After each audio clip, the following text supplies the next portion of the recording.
विनोदच्या कपाळावर घामाचे थेंब जमा झाले होते. रात्रीचे 11:15 वाजले होते आणि मुंबई पुणे महामार्गावरील एका निर्जन थांब्यावर पूर्ण शांतता पसरली होती. त्याची गाडी अचानक बंद पडल्यामुळे त्याला लवकरात लवकर पुण्याच्या दिशेने जायचे होते, पण कोणतीही बस थांबायला तयार नव्हती. सर्व काही संपले असे वाटत असतानाच दुरून एक मंद पिवळा प्रकाश दिसला. ती एक जुनी काळ्या रंगाची खाजगी बस होती. ती फार कमी वेगाने येत होती. तिच्या विंडशील्डवर मोठ्या अक्षरात अंतिम थांबा असे लिहिले होते. बसचा क्रमांक पुसट झाला होता, पण अंदाजे MH14B555 असा तो दिसत होता. ती बस विनोदच्या अगदी समोर थांबली, जणू तिची वाटच पाहत होती. बसचा दरवाजा उघडला. आतून एका विशिष्ट प्रकारचा ओलावा आणि जुने लाकूड मिसळलेला वास आला. कंडक्टरची सीट रिकामी होती, पण ड्रायव्हरच्या सीटवर बसलेला माणूस खूप वृद्ध होता. त्याचे डोके खाली झुकलेले होते आणि त्याने साधा पांढरा शर्ट परिधान केला होता. तो जराही हलला नाही. विनोदने धाडस करून आत प्रवेश केला. बस जवळजवळ रिकामी होती. फक्त शेवटच्या 2 सीट्सवर 3-4 प्रवासी होते, पण ते सर्व स्वेटर घालून डोके खाली करून शांतपणे बसले होते.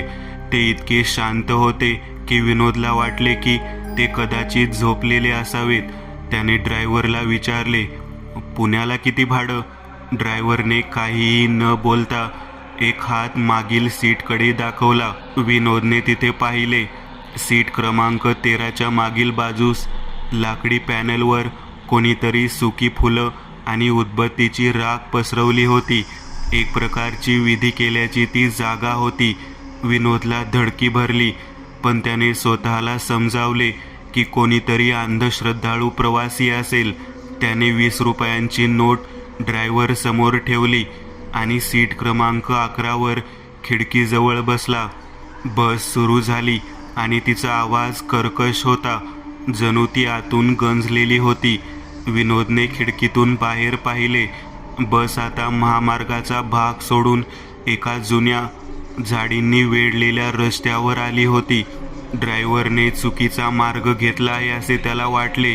तो उठून ड्रायव्हरला विचारणार तेवढ्यात त्याला सीट क्रमांक 13वर एक अस्पष्ट हालचाल दिसली. त्या ओल्या उदबत्तीच्या राखेजवळ त्याला एक अतिशय लहान आणि काळपट हात दिसला, जो हळूच त्या राखेला स्पर्श करत होता. त्याची बोटे खूप लांब आणि हाडे बाहेर आलेली होती. विनोदच्या हृदयाची धडधड वाढली. त्याने भीतीवर नियंत्रण ठेवून त्या हाताच्या मालकाला पाहण्यासाठी मान वळवली, पण त्याला तिथे कोणीच दिसले नाही. सीट रिकामी होती. तेवढ्यात बस अचानक एका तीव्र आवाजाने थांबली. ड्रायव्हरने ब्रेक मारला नव्हता. बस आपोआप थांबली होती. बाहेर रस्त्याच्या अंधारात एक अस्पष्ट आकृती बसच्या मुख्य दरवाजाकडे चालत येत होती. ती आकृती खूप उंच होती आणि ती लंगडत असल्यासारखे दिसत होती. विनोदने घाबरून खिडकीच्या काचेतून खाली पाहिले. त्याला फक्त उलटे असलेले, चिखलाने माखलेले 2 पाय दिसले, जे बसच्या पायरीवर चढण्याचा प्रयत्न करत होते. त्यांची बोटं वरच्या दिशेने होती. बसचा दरवाजा आपोआप उघडला आणि आत एक भयानक थंडगार हवा पसरली. ती उलटी आकृती बसच्या मधल्या गल्लीत आली. ती एक बाई होती. तिचे शरीर उलटे होते, म्हणजेच तिचे डोके खाली आणि पाय वर होते. तिच्या पायाच्या बोटांवर चिखल आणि रक्त लागलेले होते.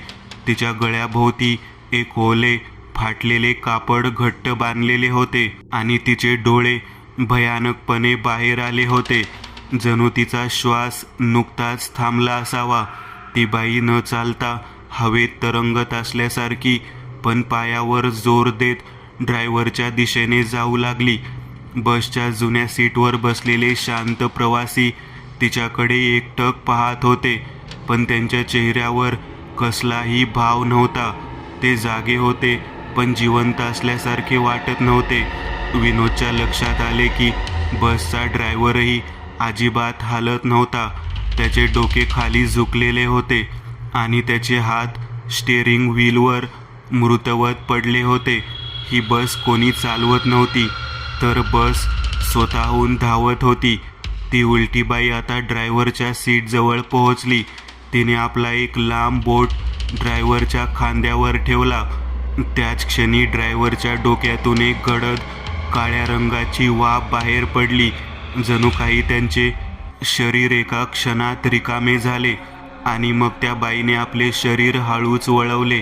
आता ती उभी झाली आणि तिचे डोके छताऐवजी खाली आले. तिचे भयानक लालसर डोळे आता विनोदकडे रोखले होते. तिने आपले ओठ उघडले.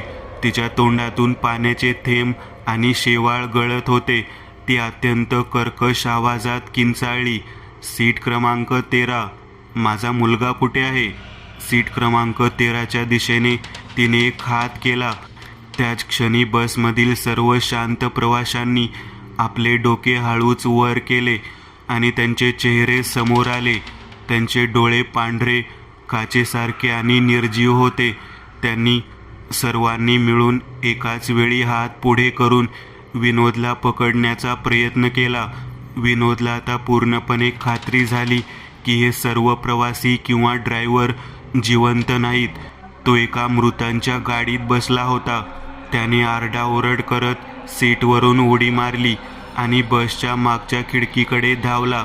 त्याने आपत्कालीन ब्रेकचे लाल बटन पाहिले आणि ते पूर्ण ताकदीने दाबले. बसमध्ये एक मोठा स्फोट झाल्यासारखा आवाज झाला. एका क्षणात बसच्या सर्व लाईट्स बंद झाल्या आणि अंधार पसरला. ती उलटी बाई आणि सर्व शांत प्रवासी जागेवर गोठल्यासारखे स्थिर झाले.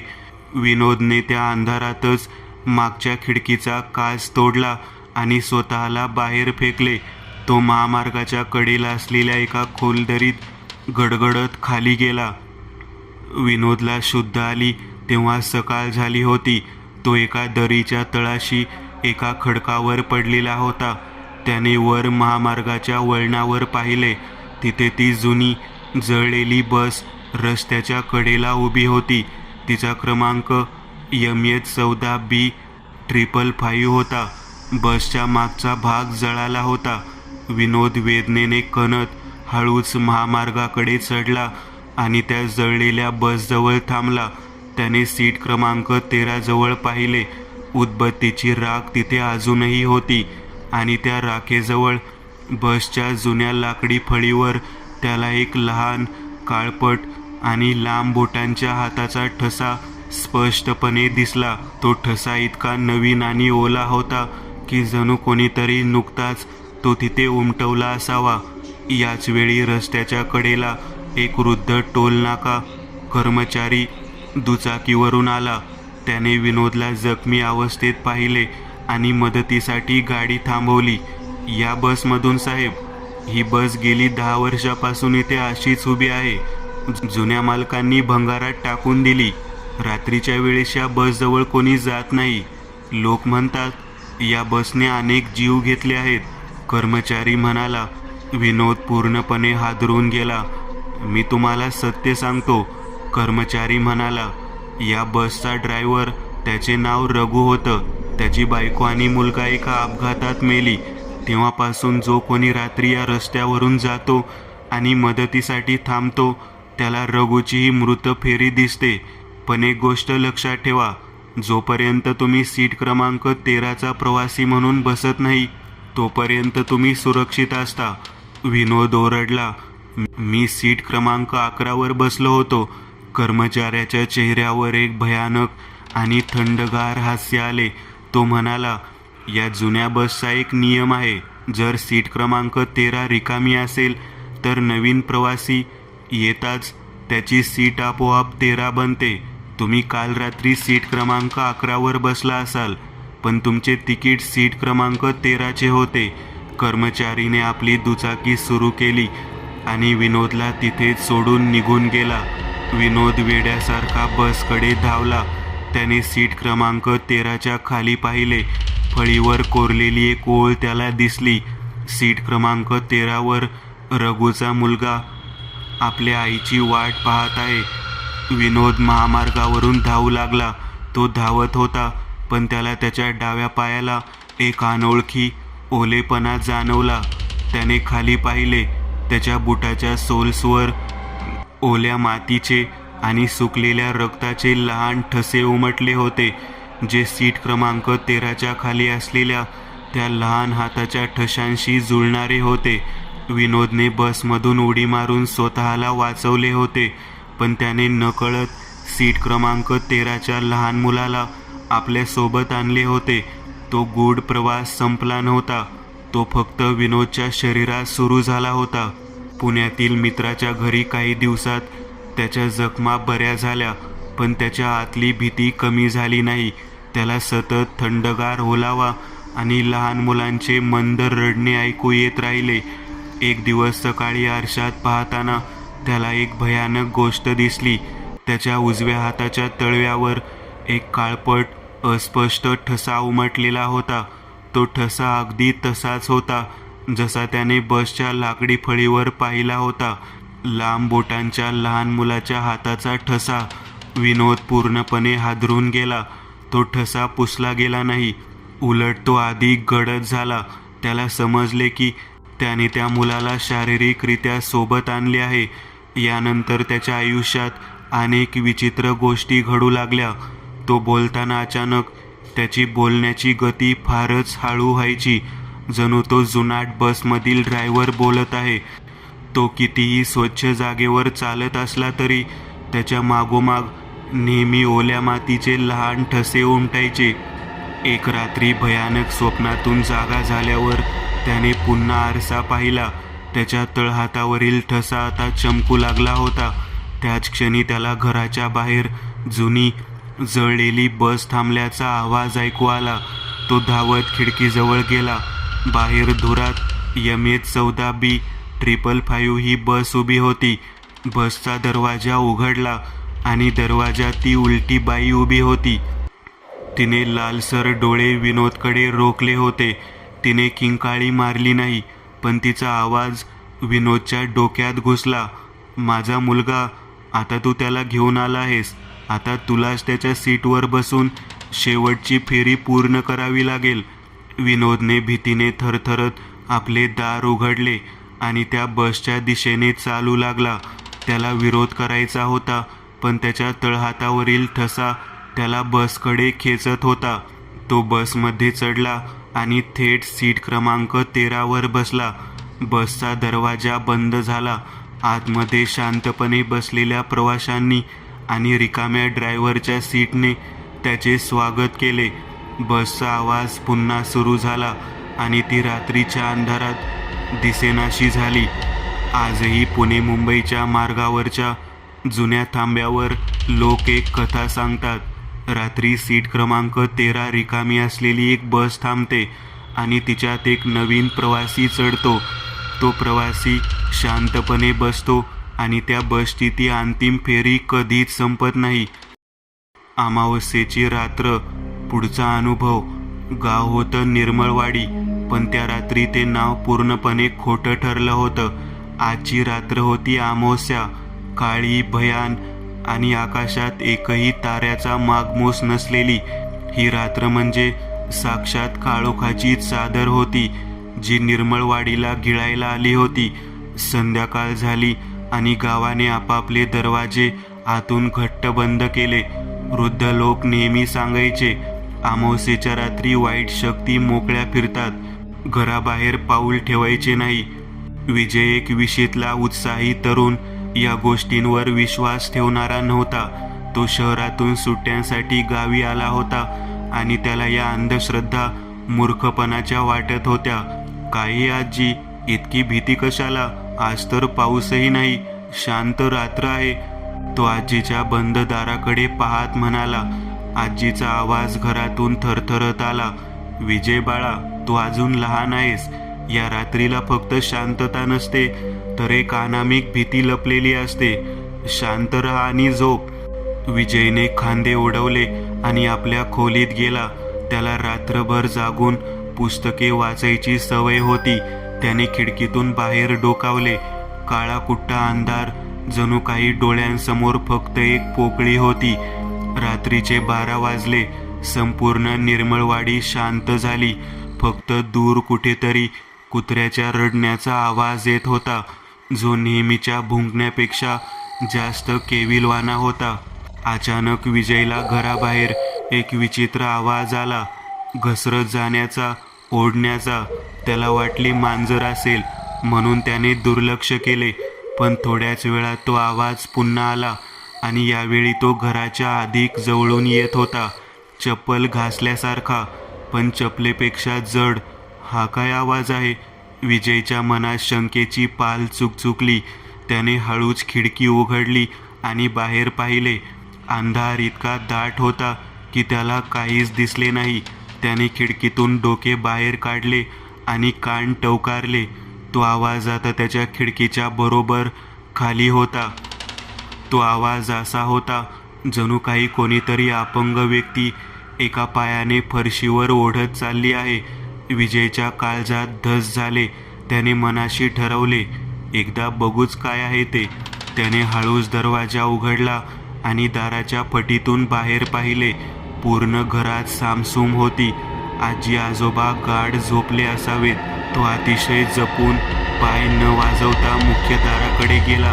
त्याने दाराच्या फटीतून बाहेर डोकावण्याचा प्रयत्न केला, पण अंधार इतका गडद होता की बाहेर काहीच दिसत नव्हते. तो परत फिरणार इतक्यात त्याला घराच्या दारावर काहीतरी घासल्याचा आवाज आला आणि त्यासोबत एक थंड, घाणेरडी, जळक्या मातीची दुर्गंधी त्याला जाणवली. विजयने थरथरत्या हाताने दाराची कडी किंचित सरकवली. त्याला दाराच्या फटीतून एक वस्तू दिसली. ती वस्तू होती एक मानवी बोट, जाड, वाकडं, नख तुटलेलं, आणि त्या बोटाच्या टोकावरून काळं चिकट रक्त टपकताना त्याला दिसलं. त्याला भीतीची एक थंड लाट मानेतून खाली गेल्यासारखी वाटली. त्याने जोरात दार बंद करण्याचा प्रयत्न केला, पण दरवाजावर बाहेरून प्रचंड दाब होता. कोण आहे? विजयच्या तोंडून शब्द फुटले नाही. फक्त एक दबलेली किंकाळी बाहेर पडली. दाराच्या फटीतून तो आवाज आला. तो एक बोलका आवाज नव्हता, तर फक्त एक घासल्याचा आवाज होता. आणि त्याच क्षणी दाराच्या फटीतून ते बोट आत सरकले आणि त्याने दरवाजाची आतील कडी पकडण्याचा प्रयत्न केला. विजयने घाबरून कडी घट्ट धरून ठेवली. जा जा इथून, तो दबक्या आवाजात ओरडला. पण बाहेरून दार इतक्या जोरजोरात आपटले जाऊ लागले की संपूर्ण घर हादरले. विजयने कडी सोडून मागे उडी मारली. दारावर आता धडधड असा आवाज येत होता आणि मग अचानक तो आवाज थांबला. सर्वत्र शांतता पसरली. विजय श्वास रोखून उभा होता. गेलं वाटतं, त्याने विचार केला. त्याने सावधपणे दाराच्या फटीतून पुन्हा डोकावून पाहिले. बाहेर काहीच नव्हते, फक्त काळा कुट्टा अंधार आणि ती दुर्गंधी. तो निश्चिंत होऊन दाराची कडी लावण्यासाठी पुढे सरकला आणि नेमक्या त्याच क्षणी वरच्या बाजूला असलेल्या हवेशीर खिडकीतून एक पांढरा, लांब हात आत आला. त्या हाताची बोटे खूप लांब होती आणि ती एखाद्या विळ्यासारखी वाकलेली होती. त्याने विजयच्या गळ्याला मिठी मारली. विजयने स्वतःला सोडवण्याचा प्रयत्न केला, पण त्या हातात राक्षसी ताकद होती. त्याला डोळ्यांसमोर तारे दिसू लागले. त्याचा श्वास कोंडू लागला. शेवटच्याच क्षणी त्याचे लक्ष खिडकीतून बाहेर असलेल्या त्या चेहऱ्याकडे गेले. तो चेहरा नव्हता, तो फक्त एक काळ्या पोकळीसारखी दिसत होती, ज्यामध्ये 2 लाल तेजस्वी डोळे मिचकावत होते आणि त्याच्या कानात अमावास्येच्या रात्रीचा तो भयानक संदेश गुणगुणला. तुला तर अमावास्येची भीती वाटत नव्हती ना? दुसऱ्या दिवशी सकाळी निर्मळवाडीच्या लोकांनी दरवाजा तोडून आत प्रवेश केला. विजय जमिनीवर पडलेला होता. त्याच्या गळ्यावर 5 काळ्या खोल नखांच्या खुणा होत्या आणि त्याच्या चेहऱ्यावर ती भीती होती जी फक्त अमावास्येची रात्रच देऊ शकते. निर्मळवाडीवर दुसऱ्या दिवशी सकाळी स्मशान शांतता पसरली होती. गावकऱ्यांच्या चेहऱ्यावर भीती आणि आम्ही सांगितलेच होते असा संताप स्पष्ट दिसत होता. शहरातून आलेले इन्स्पेक्टर कदम यांनी विजयच्या घरात प्रवेश केला. कदम हे वस्तुस्थितीवर आणि पुराव्यावर विश्वास ठेवणारे तडफदार अधिकारी होते. त्यांनी विजयचा मृतदेह पाहिला. गळ्यावरील 5 काळ्या खोल नखांच्या खुणा पाहून ते चकित झाले. कोणत्याही शस्त्राने किंवा माणसाच्या नखांनी अशा खुणा उमटणे शक्य नव्हते. दरवाजा आतून लावलेला होता, बरोबर? कदम यांनी आजूबाजूला जमलेल्या हवालदारांना विचारले. होय साहेब, आतून कडी होती आणि खिडकी इतकी लहान आहे की एक मांजरही व्यवस्थित आत येऊ शकणार नाही, हवालदार देशमुख दबक्या आवाजात म्हणाला. कदम यांनी विजयच्या आजोबांची चौकशी सुरू केली. अमावस्येच्या रात्री वाईट शक्ती फिरतात. हा काळ पुरुष आहे साहेब. त्याला फक्त माणसाची भीती हवी असते. जो त्याला घाबरत नाही त्याला तो घेऊन जातो, आजीने थरथरत्या आवाजात सांगितले. कदम यांनी डायरीमध्ये नोंद केली. गुन्हा अत्यंत क्रूर, कोणताही नैसर्गिक पुरावा नाही. मृत व्यक्ती अंधश्रद्धांवर विश्वास ठेवत नव्हता. आजीचे म्हणणे, काळ पुरुष. कदम यांनी त्या रात्री त्याच घरात थांबण्याचा निर्णय घेतला. ते एकटेच विजयच्या खोलीत टेबल खुर्ची मांडून बसले. खोलीतले दिवे लावले असले तरी भिंतीवरची सावली त्यांना काळोखापेक्षाही जास्त गडद वाटत होती. रात्रीचे 12 वाजले. बाहेर पुन्हा तीच भयान शांतता पसरली होती. फक्त लांब कुठेतरी कोले कुई ऐकू येत होती. कदम यांनी स्वतःला समजावले, हे सगळे मनाचे खेळ आहेत. खून कोणीतरी माणसानेच केला आहे. ते विजयच्या कपड्यांची आणि त्याने वाचत ठेवलेल्या पुस्तकांची तपासणी करत होते. अचानक त्यांचे लक्ष विजयच्या तुटलेल्या नखाकडे गेले. त्यांना त्या नखाखाली काहीतरी अडकल्यासारखे वाटले. कदम यांनी चिमट्याने ते अतिशय जपून काढले. ते रक्ताचा डाग नव्हता, ते होते काळी जळलेली माती आणि त्यासोबत एक बारीक पण असामान्य मानवी त्वचेचा तुकडा. त्या तुकड्याला स्पर्श होताच कदम यांना थंडीची एक लहर जाणवली. जणू काही ते बर्फाला स्पर्श करत आहेत. कदम यांनी ते चिकट द्रव्य एका प्लास्टिकच्या पिशवीत टाकले आणि त्याची नोंद डायरीत केली. घडलेल्या घटनेचा आणि या मातीचा काय संबंध? आणि नेमक्या त्याच क्षणी बाहेरून तोच आवाज, घसरत जाण्याचा आवाज आला. तो आवाज इतका जवळचा होता की कदम यांच्या हृदयाचे ठोके चुकले. त्यांनी टॉर्च घेतला आणि दाराच्या फटीतून बाहेर पाहिले. अंधारात काहीच दिसले नाही, पण त्याच वेळी त्यांना जाणवले की त्यांनी ज्या तुटलेल्या नखाखाली ती माती पाहिली, ते बोट बाहेरून दारावर घासलं जात होतं. कदम यांनी टॉर्चची लाईट छताकडे वळवली. त्यांना दिसले की हवेशीर खिडकीची, जी कालपासून उघडी होती, लाकडी चौकट थरथरत आहे. त्यांनी घाबरून खिडकीकडे पाहिले. अंधारात 2 लाल डोळे त्यांना शांतपणे पाहत होते आणि त्या पोकळीतून एक थंडगार जळक्या मातीचा वास त्यांच्या नाकात शिरला. कदम ओरडले, कोण आहे तू? आणि त्याच क्षणी खिडकीतून काळपुरुषाचा तो लांब वाकडा 5 बोटांचा हात आत आला आणि त्याने टॉर्चच्या काचेला स्पर्श केला. टॉर्चचा प्रकाश क्षणात विझला. आता खोलीत फक्त काळोख आणि इन्स्पेक्टर कदम यांच्या दबलेल्या किंकाळीचा आवाज घुमत होता.